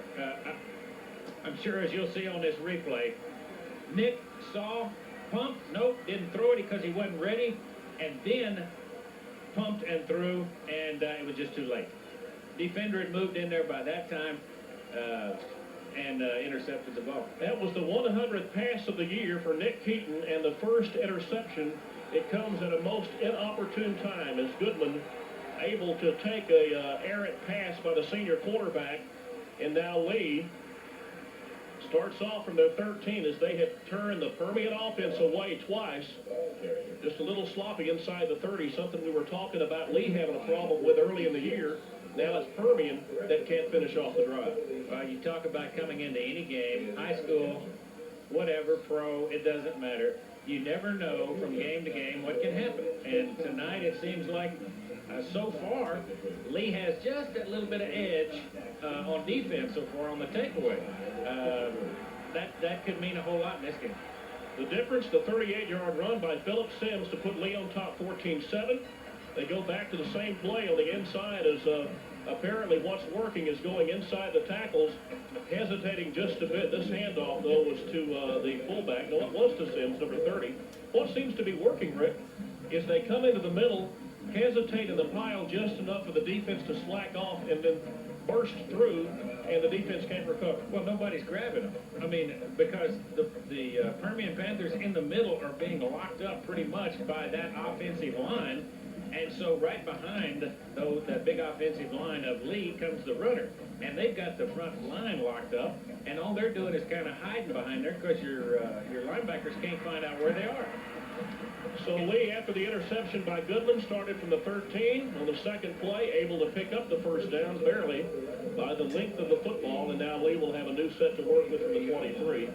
Last series before this, the John Williams fumble resulted in a Tito Brito pickoff. Permian set up inside the 20 at the 19, but on a third down play, 3rd and 2, pass intercepted by Goodman, and now Lee coming right back with the ball. Quarterback, Courtney Turner rolling out, has a man wide open, and couldn't decide whether he wanted to hit Tito Brito with it or Chris Walker. Yeah, he had two options there, throw one short, one deep, and he chose the middle path and threw it in between them. You know, the first down play nets nothing for Lee, but Permian still facing a very tough task at 2nd and 10 from their 20, from the Lee 23-yard line. We are at 2:50. Clock stopped after the incomplete pass. Permian offense has been out of sync tonight. The defense, the story on the defense this year has been, but don't break, but a couple of breakdowns tonight have led to some big scores. This is Marlon Henry. Henry breaking loose before he is brought to the turf by Keltron Montgomery, but this will be all the way out to the 48-yard line. From the 23 to the 48, a gain of 25, and the Permian defense just can't seem to stop that little hesitation play. Well, we're missing some tackles. You know, there was one right there that was a good hit, should have been. So coming over is Hamilton, and you kind of could see that. The way Hamilton made that tackle is, I'm going to hang on, and you're going down, big boy. But what really happened was back at the line of scrimmage, you know, he was going to gain 5 or 6 yards, but he should have been stopped there. We're just not making the tackles tonight. Time out on the field with the injury to a Permian player. 2:41 to play in the third quarter. It is Lee 14 and Lee 14 and Permian 7. A full house tonight of in excess of 21,000 watching this game, the premier game of the state between the Permian Panthers and the Lee Rebels. Injury time out on the field by Permian. Into the game will be Mike Nichols at a cornerback position. Also Eric Williams, number 45, has come into the game for Pinkstaff at a defensive end position as Permian trying to rest some of the offensive starters to see what they can do. Well, they've been on that field a lot of time. I mean, and they did some fantastic things by two quick turnovers. I mean, they got the ball back, and you know, you get it back once with an interception, and you're starting to drive, and you make a good run, and all of a sudden the coach says, oops, it's time to go out there again. And so you're back out there, then you get a fumble, you know, and you're back out there. So there's been a lot of time on the field. The boys have done, that defense has done a good job. As we've talked about, and you mentioned, you know, about the bend. They do bend, and they do real well because they always return back to the original position. But they're having a little more difficulty now because they're playing a real fired up and tough Rebel team that really wants this thing tonight. You know, they know that they have to win the game because their playoff backs are up against the wall. Permian should win the game tonight, or rather with a win tonight against Lee, would also be into the playoffs. Lee, though, would have to do something with Cooper in a couple of weeks. Sheldon Bass, the injured player, is on his feet and will be escorted off in just a moment. Well, Philip Sims with one heck of a game tonight, 121 yards rushing, Rick, on only 9 carries. And I think what that tells you is what we talked about a moment ago, and that is that a lot of broken tackles and arm tackles ain't getting the job done tonight. No, they're too quick. You know, they're just too fast because they're not big boys back there. They're running backs for Lee, but they are very quick. Now, you know, we're not talking like this game is over, folks. We've got 2:41 left in the third period, and this Permian team has been known, you know, for the unknown, you might say, and they will be there. Now the big play, the 25-yard Sims run means that Lee near midfield to the 48-yard line, and this is number 30. Sims once again. Sims will cross over into Permian territory at the 48 after the gain of 4. Offensive line of Lee just doing a great job so far tonight. Shaw, the left tackle, goes 235. Rhodes 299. The left guard, Tucker, brother of Ryan Tucker, that now is at TCU, 230 in the center. Seabrook-Peak, 231, the right guard. Chris Torres, the little bitty boy at 195 at right tackle. And then Bippin, the tight end, goes 231. He's 6'5". Couch in there to try to wreak havoc with the offensive backfield. And Brito actually brought him to the turf. The gain's going to be actually no gain at all, as they say he gained absolutely nothing. And now Lee facing a 3rd and 6, and Permian, very important that they do something with this 3rd down play. They let the last 3rd down play get away from them for a big game. Well, Eric Williams was cutting over and coming across on that play. And when he saw the runner go down, he thought, you could just see that look in his face. Oh, man, and I wanted him so bad. Very important for the defensive ends to put some pressure on the quarterback tonight. Turner has not been sacked. He's basically had his way. It's going to be a run instead of a pass. Once again, Sims, but making the tackle is Couch. But will it be enough for the first? It's going to be very close. And Earl Miller, being the gambler, I would think with the lead and the way the offense is playing, he's going to be going for it. They're going to have to measure to look at it. I don't think there's any doubt about it. From where I'm standing, I seem to be right on the line. It looks like they're definitely there, but maybe the field's been a little bit. No, but you're right. Earl Miller would go for it. I mean, what's he got to lose? He's ahead. This series started back in 1961. Permian has 26 wins. Lee has 9 in that length of time. This is a first by Lee. But most importantly, the last 8 games played between these two teams, each team has won 4. Also something to think about, Permian has not lost a home game since the 1988 season. Well, Lee's doing exactly what they should do right now. They're grinding the ball out. They're eating up the clock. In fact, the 3rd quarter's almost over, and they still have control. 48 seconds and counting. Hand off inside. Once again, this will be Marlon Henry.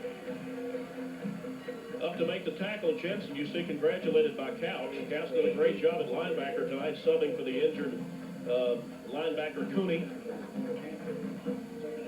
It's a gain of 1. They're at the 41-yard line. Final 26 seconds of the 3rd quarter. Well, there's some sure tackles being made right now. They're grabbing a hold of them. Like that would wrap up. And you got to hang on. You can't just hit and hope that they're going to fall. They've got great balance, and they're able to stay on their feet. You got to hang on for the duration. What's very important in this drive is to, when you make the initial hit, to hang on and grab a hold and make the tackle, make the sure tackle. Couch teaming up with Garrett. And let's see who came up there also to help out. I believe it was Washington, 86, along with Waters, 88. And the game's on the quarterback, Turner.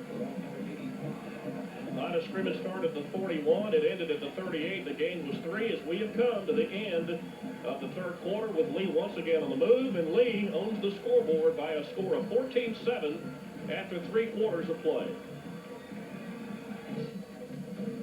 Heading into the 4th quarter of play, Permian apparently will be without their two-way all-everything starter, Sheldon Bass, who is headed to the locker room for precautionary x-rays. We assume that Permian's defense now will be facing a 3rd and officially 6. Ball is placed at the Permian 38. This will be the 10th play of the drive that began back on the lead 13 after the interception by the middle linebacker Goodman in the Lee end zone. The tackle, the fumble, recovered by Aaron Washington. Got it! I take that back. Adam Hamilton comes up with the fumble. I believe it was Washington that made the hit. Did you see who made the second hit that popped the ball loose? I didn't see the second. I was watching on the first one just like you did, so I didn't see the ball come loose. All right, maybe we can take another look at it. Okay, apparently we do not have a replay, but the hit by Washington, I believe, popped the ball loose. And Permian now with their second fumble recovery of the night. This one very important as Lee was driving for the proverbial nail in the coffin, but now the Permian offense, who's done a lot here in the 3rd quarter of play but has nothing to show for it, pitches the ball back to senior John Williams. Williams with no gain whatsoever as he's caught as he dances around but can't get across the line of scrimmage. Permian now facing 2nd and 10. Sheldon Bass is not in the ball game. Let's look and see. It should be Kidd, number 15, who has come in to replace him. I'll double check it just to make sure. Well, there was a little hesitation on that one by Williams. He didn't know whether to go ahead and go in or go out, and when he finally decided, of course, it was just too much time, and there was Henderson. Cody Kidd in for Sheldon Bass, goes in motion. Here is John Williams. Williams has the corner inside the 40. He does it. No! 50. Williams has one man to beat. No! Block. He gets the block. And Lee back to make the tackle as Dunson from his defensive end position, along with Melgoza, number 74. There's a 230-pound defensive tackle all the way down to the 5-yard line. But the Williams 54-yard run puts Permian in great field position at the 9-yard line. Now, he wanted it. He wanted it. Look at him. He moved that ball. He took hold of it. Look how he's got a grip on that ball. But coming down the field, he had to cut back. There was one man left. You know, no choice there. He saw it open. And now, where's Permian back where they were again? Here's where you hang on to the ball, guys. 54 yards by John Williams.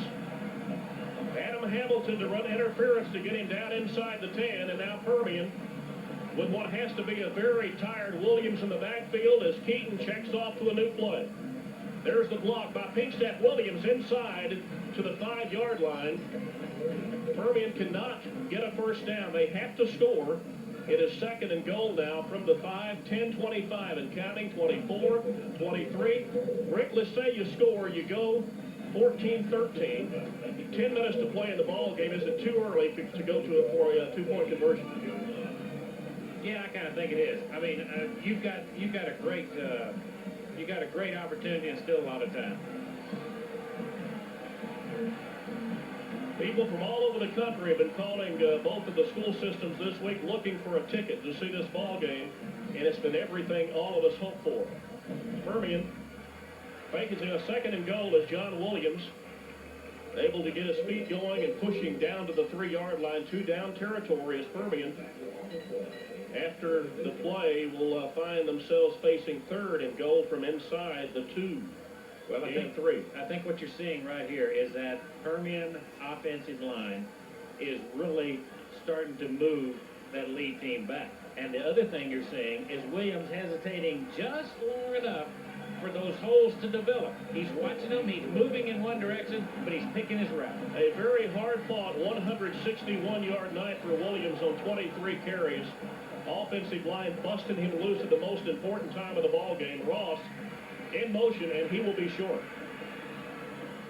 Williams will be short. It will be 4th and goal for Permian. Williams' 54-yard run carried him down to the 9-yard line. This drive started with 11:53 to play after the fumble recovery by Adam Hamilton. Are we talking big play here? 3rd and goal, 4th and goal, and Lee will have to talk about this one. 8:45 to play in the ball game. Midland Lee 14, Permian 7.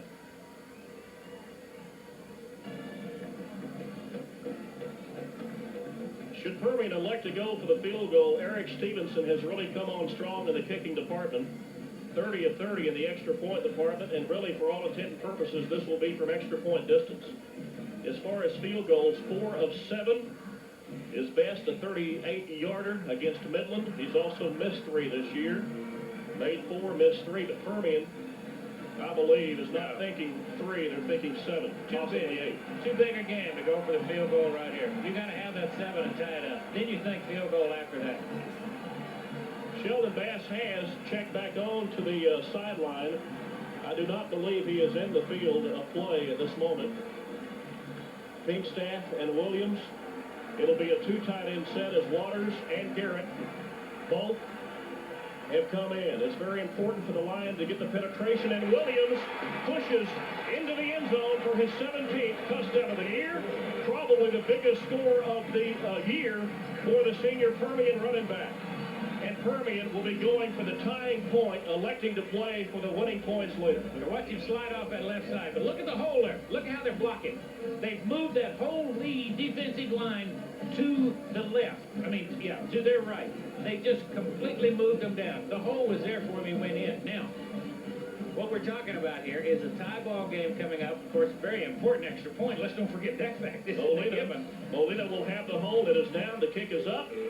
There he splits the uprights, and Stevenson adds the 14th point. We are tied. It will be a battle of defenses to see who will win this ball game. 8:43 to play. Our score, Permian 14 and Lee 14.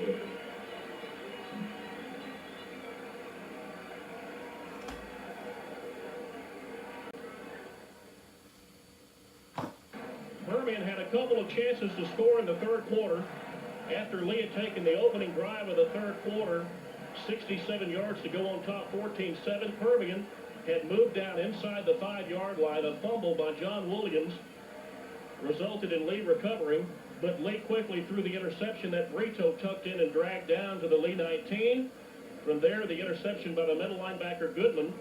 And then Lee, starting from the 13, moved all the way out to the Permian 38 before Adam Hamilton came up with a fumble recovery that led to this 1-yard scoring run by John Williams. Capped the 6th play, 3 minute and 10 second, 63-yard drive. And as Rick said, the very important and too often overlooked extra point has tied this ball game up at 14-14. Advantage who? How do you feel the advantage? Do you feel an even weight here, or do you feel like there's an advantage one way or the other? I think there's a definite advantage right now, not just because they scored, but Permian's got tradition. Permian's got guts. They've come back from these things. You know, they're in it. If Permian can find a way to pin Lee deep, here is the kickoff as Warren will gather to the 20. And once again, Lee will play with a short field as they move all the way out to the Lee 37-yard line. Lee tonight, we told you what they did in the first half. They seemed like they played on the Permian end of the field the whole first half. They started from their 40 to 30 to 35 to 32. Permian's 39. Here in the second half, the Lee 33, and because of a couple of interceptions and fumbles, able to turn away Permian scoring opportunities right now from the Lee 38-yard line. Well, this defense has been called on to do it one more time. The pass intended for Bittman. Bittman had an earlier 25-yard catch and run that led to the first Lee score. But maybe the nerves or whatever, and he drops the ball to the turf. Well, I think he heard footsteps, and I mean big footsteps. Alan Garrett was coming after him. I think he saw and heard. Lee's offense has generated 254 yards of offense this evening. Permian, pretty darn close at 265 yards.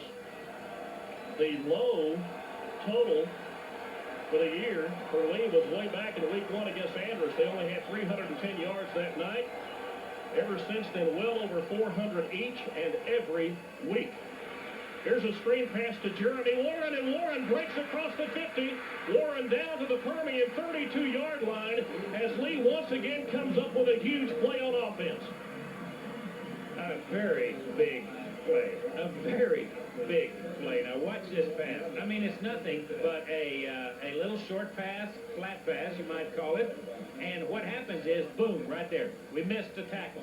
It's a gain of 31 for Midland Lee on just a little short pass to the fullback. It's just a little short screen, but once you get a head of steam up, you can really get moving and make some tackles miss.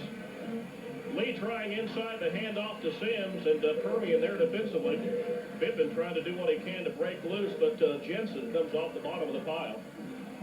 There's the offensive juggernaut of Pink staff, Keaton, Williams, asking for one more opportunity. It's up to the defense to keep the Lee Rebels out of the end zone and give the Permian offense one more opportunity. There's a lot of possibilities in playoffs. I don't even want to think what a tie will do to the whole situation. No, we don't want to talk about it. Benji Garcia's in there defensively now, too. The gain is one as Garcia has come in as an interior defensive lineman.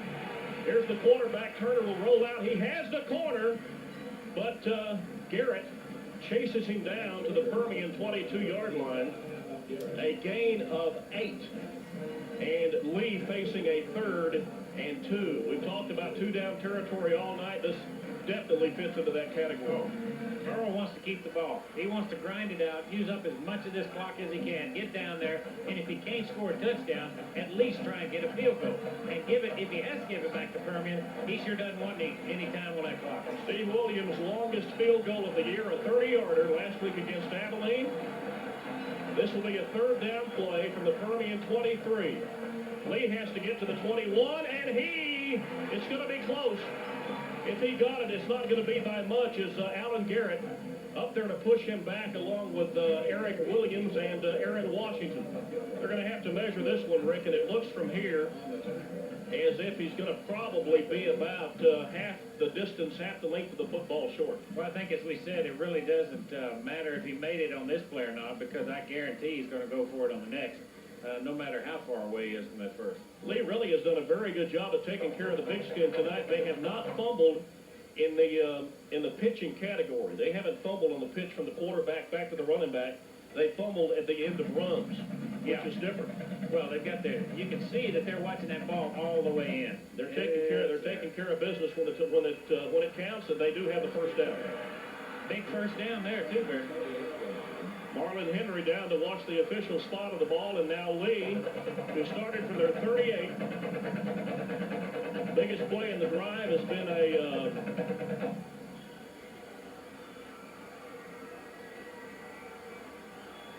that's a pass play. Has been a pass play to the fullback, Warren, the 32-yarder. That's what brought him from the 38 down to the Permian at 31 on first down. Lee, 1st and 10, handoff inside, and Permian's defense again in the middle. Doing the job on Phillip Sims. Let's check the clock. 6 minutes. 6:04, 03, 02. Now inside of 6 minutes to play. And this is the part of the field where Lee has all year long, or at least not all year long, but in their close games, the loss to Odessa High, the close game against San Angelo, where they've had problems. Well, I think what Permian really better watch out on this down is the pass. Whether it be that flat pass or whether it's going to be a quick one across the middle. They just want to get one of those quick young men open with a ball in his hand. The quarterback Turner looking, and he is. Again, he has the running back Sims down to the 1-yard line. It seems like this is a gain of 19. It seems like Lee's receivers have been open in the passing game all night, Rick, as somebody's missing a coverage out in the backfield and leaving them wide open. Well, that's what I said. You got to watch for that one. It's going to be across the middle. They've got the speed. That's what those backs do well. And when you got a fast back coming out of the backfield, many times they can get a head start on you before you can react as to whether they're going to take the inside or the outside route. And that's happening right there. And now that Lee's right on the goal line. 1st and goal. No signal yet. Must be short. Handoff inside once again to Sims. If Lee looked dead a couple of weeks ago against Odessa High, I think they woke up last week against Abilene, and the team that supposedly played at Ratliff against Odessa 2 weeks ago is not the same team we see tonight. Well, they're struggling a little bit. They really are. But, hey, let's say it like it is, guys. This Lee team is playing, I think, a little above their head. But it's still a tough team that this Permian team's having to play. The handoff, it looks to be inside. Is it 43? Is that Warren? Well, it looks like Hamilton comes up with it, but Warren credited with the 1-yard run, and now Lee has answered the Permian challenge and taken the ball. 8 plays and 62 yards, capped by the 1-yard run by Warren. Well, I think the plus, if there is a plus to this, is there's still 4:33 left on the clock. So Permian has plenty of time to go back down there. And there comes your scenario for the 2-point conversion. Steve Williams tacks on the extra point, and Lee once again moves ahead by a score of 21-14. 4 minutes and 33 seconds to play, and it will come down to the next Permian offensive drive. Well, there's a song the Permian faithful hate probably as much as the Lee faithful hate Hawaii 5-0. You're right. I mean, we got to give credit there. Lee, like I say, I think they're playing a little bit above their head. If you look at the last part of their season so far, and Permian's just not quite up to where they were last week. Of course, we're talking 2 complete different opponents also. A lot of folks forget one thing, and that is that the coaches coming into the season picked Midland Lee as district champion. A lot of folks forget that. It's a good team. Williams will return this punt. Bad Bass is in the game, but Williams can only get out to the 13. Lee consistently has started most of their drives outside their own 30. Permian now will have to go 88 yards if they want to tie this one up. Possibly go ahead with an extra point, 2-point conversion. They're going to see the lofty ranking of number 1, number 3 nationally, and top dog in the house in 4-5 Eagle Down 2. Well, now here comes where the guts come out. I mean, these kids have played great all year. This is still a great game. They've played good here. They really have. Cody Kidd in at a wide receiver, and also number 18, Sheldon Bass, is split wide left. Inside of him is Keltron Montgomery. Will Permian pass, or will they go back to the run that Williams has found some openings for here in the second half? Keaton looking to pass. Keaton has Montgomery out to the 13-yard line, or out to the 16-yard line. Gain minimal at best of 4 yards. Well, and the clock ticking inside of 4:10. all of Nick's passes have been high this season. They've either floated on him, or he's just letting them go in the wrong position, but they've all been very high, and you just couldn't recover on that and do anything with it. 9 of 15 for 96 yards for Nick Keaton. Had a 4 of 10 for 25 against Amarillo.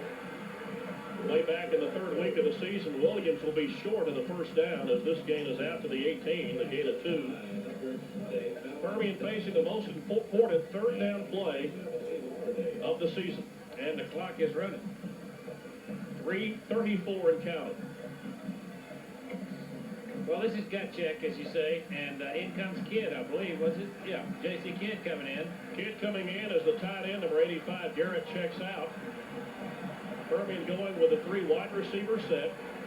As Kidd is flanked wide to the near side, Keltron Montgomery, Bass to the far side, and heading for the first down sticks and short will be Nick Keaton as the linebacker, number 45. I'm sorry, the defensive end Henderson, number 45, along with Dedrick Adams, the cornerback, chase him out short. And Permian is going to have to talk about this one. Well, this could be, you might say, well, it's going to be a big turn in their season if this first down isn't picked up, because Lee gets it deep in Permian territory with very little time left. 3 minutes and 8 seconds to play. Permian not only needs a touchdown, they need a touchdown and a 2-point conversion if they want to win this one against Midland Lee. We talked about the series a moment ago and the fact the teams have split 8. The last 8 games at 4 apiece. The last Lee win was in 1990, won at 17-7. Permian with 2 victories in 91, 33-0, 35-7. Last year won at 21-14, a game that quarterback Turner passed for 200-something yards, 214 yards against him, and he's been just as deadly tonight. I tell you, Lee doesn't pass often, but when they do, it's been very effective. It has been. And again, it's the surprise, the quickness, the routes, and they seem to have this evening been able to find that little seam, as you hear people talk about, where there is nobody, and you can get in between it and still be open, and quarterback just gets it to you. Well, Lee has averaged 19 yards per pass completion tonight. Here's the pass completed, and look at the move by Sheldon Bass as Bass crosses out near, in fact, across the 30-yard line, the gain of 12, and the connection of Keaton to Bass, good enough for a very important Permian first down. Not only does Bass catch it, but he also gets out of bounds to stop the clock. Jumps over him, says, uh-oh. He knew where he had to go. He knew he had to do that. Then he heads out of bounds, stops the clock. Rick's exactly right. 3:01. The clock is stopped on that play. Permian now with a 1st and 10, 70 yards away from taking the lead in the ball game with a score and a 2-point conversion. Williams bottled up, cuts back inside, but I'll tell you, the corners and the defensive ends have done a great job by Lee tonight of stopping the running game outside of Permian. Well, they have. They not only pursue well, but you know, your defensive end's holding, and your cornerback is coming up real fast, and penetrating when he sees there's no pass, and making Williams turn inside, so he's turning right back into the rest of the team. Should Lee win the ball game tonight, Permian will face a very tough battle next week at Abilene, at Shotwell Stadium against the league's #1 offense in Abilene Cooper. Pass thrown out and completed once again from Keaton. This time to Montgomery. This will be after the 40-yard line. And Permian now will face a third. And looks to be just a little less than 1 yard. Well, I think they need to move a little quicker. The clock's still moving. I don't know if they think that there's no 2-minute warning in high school. Yeah, that they're waiting for the 2-minute warning. Folks, we're getting down to close territory here. We are inside of 2 minutes. 1 minute, 57 seconds, and counting. Now inside of 1 minute and 50 seconds. Permian, as Keaton will roll left, looks for a block and gets it from Williams.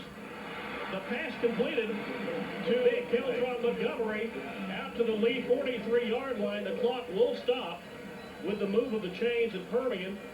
After calling 2 plays in the huddle, we'll move up quickly and try to once again get things underway. Okay, it's a run. Everybody thinks from Lee that he's going to roll to the left and throw in the flat over there. But Keltron has already gone down and come across the middle. He's standing in between 4 defenders and makes the catch. Adams one-on-one with Sheldon Bass. Keaton looking for the screen pass. Lee putting the pressure on him. And this one completed as a tight end screen, rather a wide receiver screen, as Lee has studied the film and snuffed that one out from the very get-go.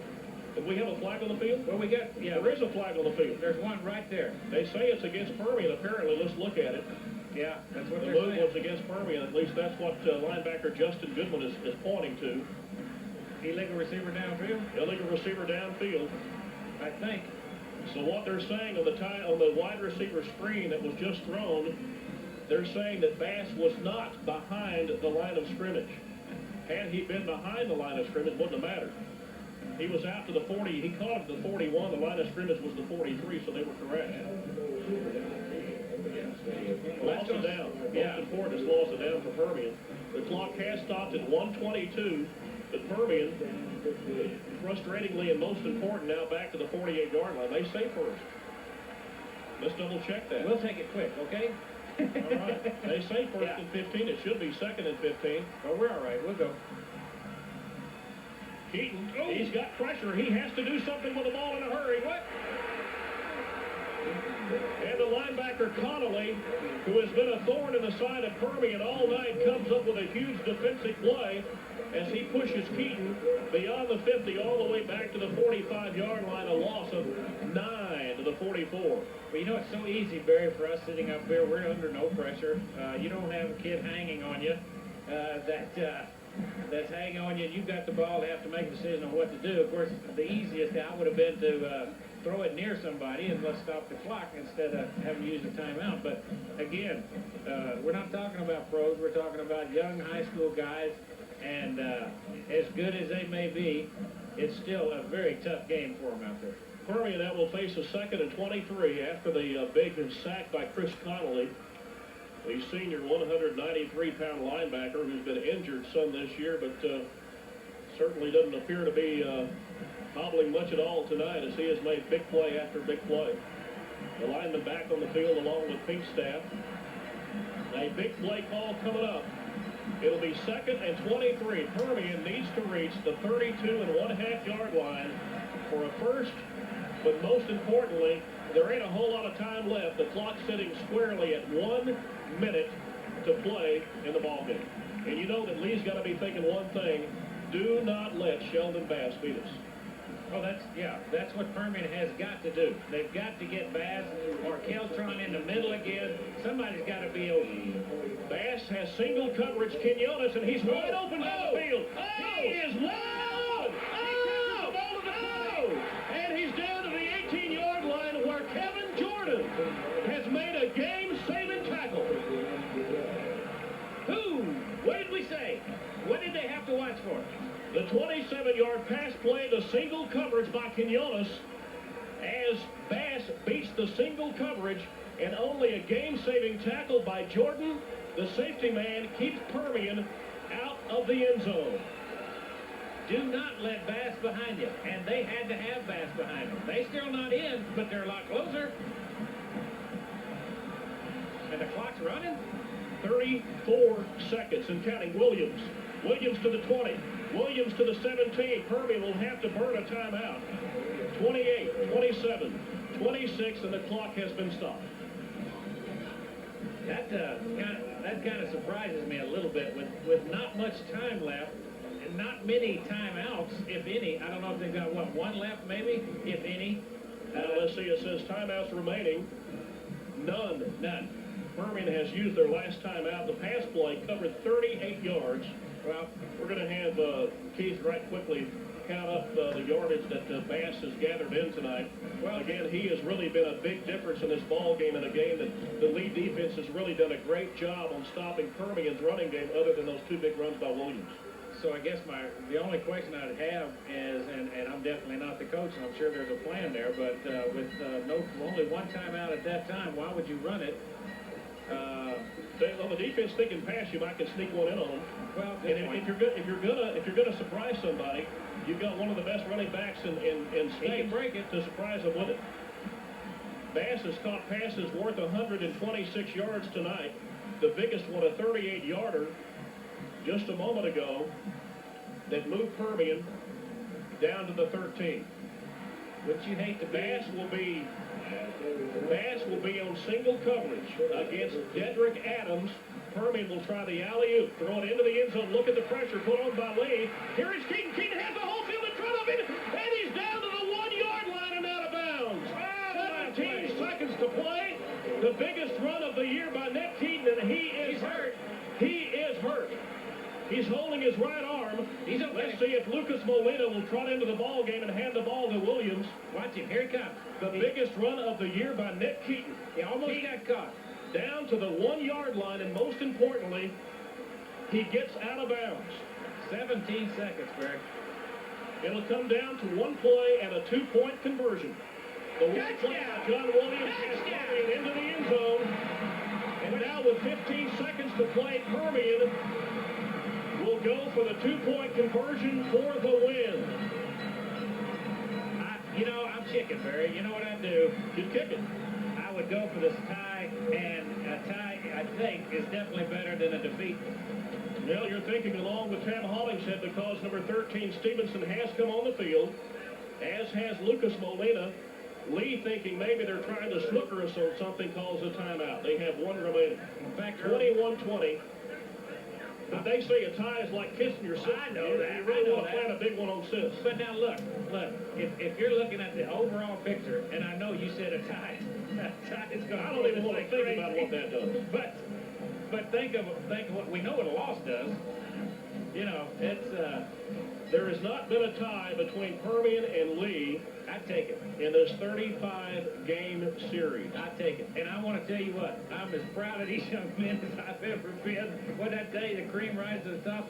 Who would have given them a chance of coming back like that? Well, there's been two 9-7 games, one of in 1981, the other a 9-7 game in 1964. A 14-13 game is the closest ever in the history between these two schools. Actually, there's two of them, Rick. The 14-13 in 1972, and then probably one of the biggest ever was the 15-14 victory by Permian in 1984 that got them all the way to the state final before tying for the state championship. Any pressure on Stevenson? A lot of pressure on Molina to get the ball down, Stevenson to get the ball through. The kick is up. It's there. And Permian elects to go for the tie. They get it with 15 seconds to play. But, Rick, there's 15 seconds on the clock. Marlon Henry returned to kickoff last week against against Abilene. 90 yards for a touchdown. And that's one area this year. The one area this year, I was listening to the score of the Odessa High game, that Permian's really had a problem in letting them run back the ball great distances. Yeah, but you got to think they've got to keep the ball away from Henry and keep it short. Why not do an onside kick and try and get it quick and go for one big pass? What do you got to lose? Do you think there are any disappointed fans that see a tie score on the clock? I wouldn't be. If I was on Permian's side, I definitely wouldn't be. If I was on Lee's side, I would be most disappointed because we had it won until the last. But after you think about it, I would be very pleased if I was a Lee fan. Well, I'll tell you, a tie certainly beats a loss. Permian had a couple of opportunities way back early in the third quarter. Matter of fact, with 6:59 in the third quarter to play, Permian was knocking at the Lee door. They were at the 4-yard line when Williams dropped the pitch back, and Lee recovered after an interception by Tito Burrito. Permian started at the Lee 19, and they had a chance on second down from the 11-yard line where the middle linebacker Goodman came up with the interception. And Rick, I think you're exactly right. They've had their backs to the wall tonight. The defense has broken quite a bit more than you'd like, but the score reached 21-all, and that's the most important part, I believe. Here is Warren. Warren returns this one out across the 30. Adam Hamilton meets him head-on along with Marquise DeRoss, number 17. Also coming up off the turf is Alan Garrett, who's played a great game tonight. I'll tell you, Rory Couch, we called his name a lot tonight. And that's a big shoe to fill when you're playing for Patrick Cooney and you're a sophomore and you're asked to come into the biggest game of your life and do the job. They've all been asked to do the biggest game of their lives so far this year, and this has been it. I'll tell you that. Hey, it's not over. We got 8 seconds to go. That could be 2 plays for Lee. Yeah. Permian has put a lot of pressure on the quarterback tonight. They have yet to sack. Quarterback Courtney Turner, and they're looking for the biggest pressure of all right now. And Lee hands the ball off, and they're going to go to the house with a tie as Henry takes it across the 45. 2 seconds to play. Permian heads up to Abilene next week. They're going to be playing Abilene Cooper. Abilene Cooper, as we mentioned a moment ago, the most potent offense in all of District 4-5A. One of the top 7 offenses in the entire state of Texas. And Permian going to have a big road to hoe next week. You know, there's another question I guess I've asked right there. If, in fact, you're going to run the ball and take the tie and go home, then why would you call a timeout? Why not go after the thing all the way and not try and run it and waste time? Well, that's why they stick us old-timers up in the booth and keep you off the field. I'd like to thank our camera crew tonight, Perry Berryhill and Larry Shackelford, and on the field, Cliff Peckett. Our replay artist tonight, Kathy Bailey, or rather Debbie Bailey. Debbie Bailey, thank you very much, Debbie. Here's the handoff inside, and Sims, whoa! And there's Couch, putting the head on to end the ball game at a 21-21 tie. A surprise, I'm sure, in some quarters, but Permian very happy to come away with a 21-all tie in a game that, well, can result in what's most important, a playoff position for the Permian Panthers. Debbie Bailey, Bob Bailey, part of our production staff. Keith Ragland did our stats again tonight. Rick Wood, our analyst on the ball game this evening. Guys, thanks for a great job. I'm Barry Sykes. Thanks for being with us at Ratliff Stadium tonight. And next week, we're going to be heading up to the Key City for Abilene to see Permian and Abilene Cooper. And I tell you, in for another great game next week. Well, it's another one of those big ones, as I said when we started this thing out. Hey, Permian has got 3 tough ones in a row. They just got one and got out with a tie. It's going to be tough. Well, of course, the big question is going to be the injury situation with Bass and Lenny, and also with Patrick Cooney. Apparently, Bass okay because we saw a couple of big plays there at the end. Once again, our final score, the first tie ever in the series history between Permian and Lee. Permian 21, Midland Lee 21.